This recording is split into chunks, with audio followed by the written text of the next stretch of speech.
You know, what is up vlog? So, on today's video, ang agenda natin is Honda. Alright. So, maglalagay tayo ng walang auxiliary to, itong Kenwood na 420. So, lalagyan natin ng Bluetooth module. So, paano? Meron nabibiling ganito. Dati, nagkabit ako nito, may auxiliary pa.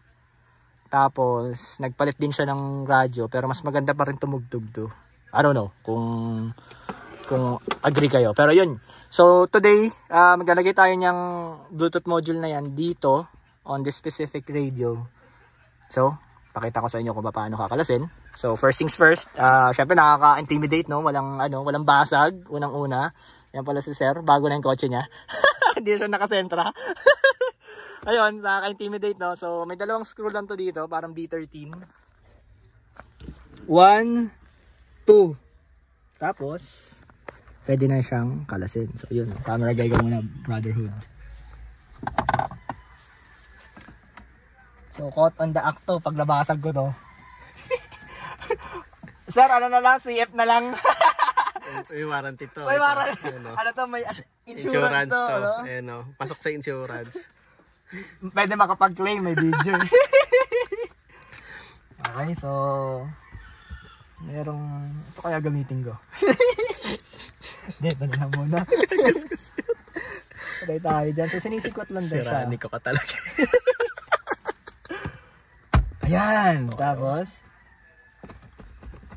ay, tigas pa ito. Parang... okay. Dali lang to eh. Sabi nila ha.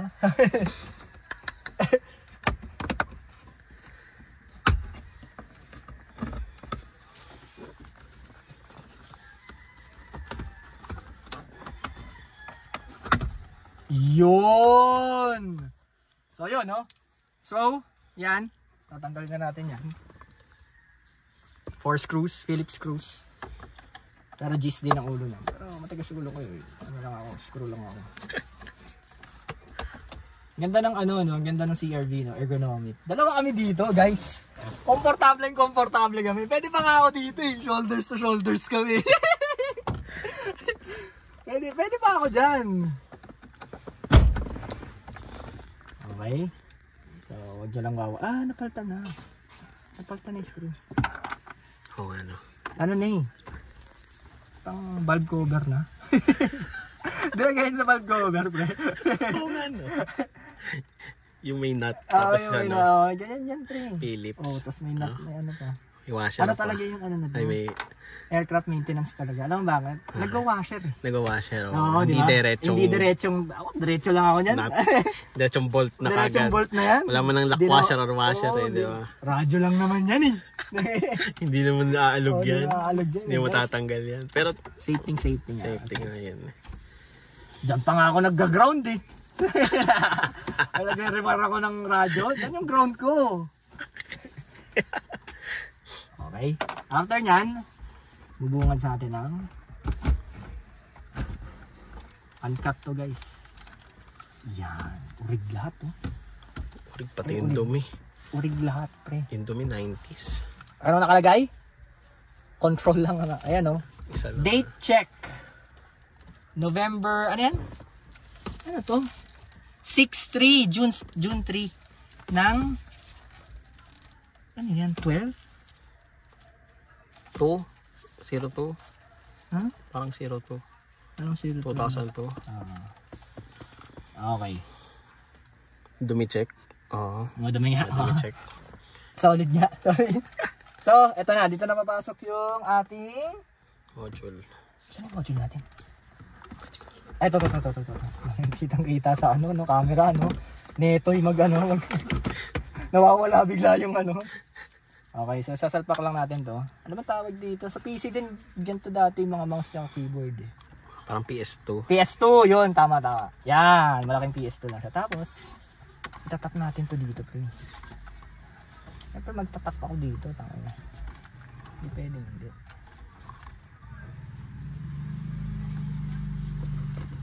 Nakadikit na to? Hindi. Ay. Ano lang yan?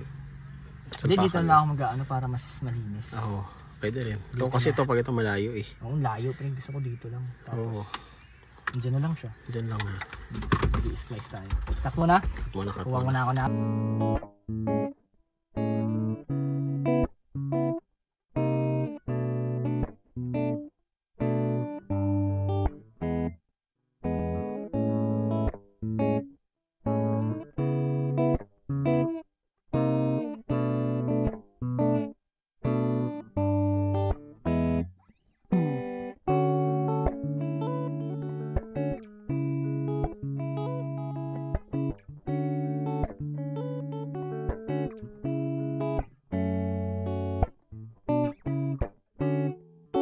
Yan o, para kami nagsasauna dito. Ayan, nagawa ko na yan. Tapos, syempre, ground, ghetto ground. Alright.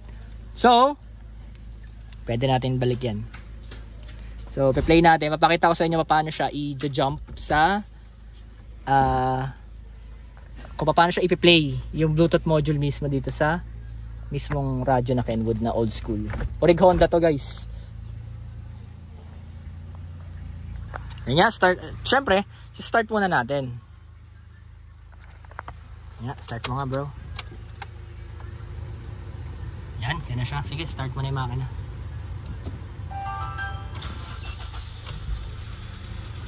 Aircon natin, bro. Nice one. Alright. So, ayan, no? Naka all off yan. Tapos, patingin nga ulit sa yung settings ng ano, bro. So, ayun siya. Jai, basta may BT. Ang palatandaan ko lang any Bluetooth module, guys. BT, tapos may 4 numbers. Yun na kagad yun. Parang mga Arduino Uno. Basta yan, mga ganyan. So, once na connected na yung mobile phone nyo dun, punta kayo dito. So, naka all off yan. So, given na wala siyang auxiliary port, so hahanapin natin yan. Una, tuner. First pa tayo isa, source. Sa disk channel, tapos may lalabas na aux. Lalabas yung aux kasi may sinalpak tayo na PS2. So, once na connected na yung mobile phone, tapos nasa aux channel na rin kayo, pwede na kayong mag-play. Sige, play ka nga, bro. Ayan. Ito yung next project natin. Revival na naman po. Yun. Yun, oh. Okay. Paano mako-control yung... Anong pinindot-pindot natin kanina, pre? Bakit? Umuusok? Kala ko umuusok eh. Baka ba sige idol. Anong pinindot natin kanina? Pero nag-e-echo parang videoke. Baka to. Speaker na. Sige nga. Ayan, ayan na, wala na. Pero sa audio okay naman. Sa YouTube na yun. Sa YouTube. Band ng ano. Ayun, oh. So yan, it's completely working. Yun. Alright. Okay. So, yun yung ano. That's how you wire a Bluetooth module on a Honda Kenwood DTX 420. So, yun lang. Power and ground. Tapos yung PS2. Yun. Bolt on. Tapos, kung magkakalas kayo ng ganyan, yan. 4 screws lang din. Tapos, 2 screws lang dito. Basta, meron kayong flat screw. Hindi, ganito. Yan. Pang sikwat na plastic. Alright. So again, this is DC Works. Always maintain your car. Always love your car. See you in the next vlog, guys. Bye!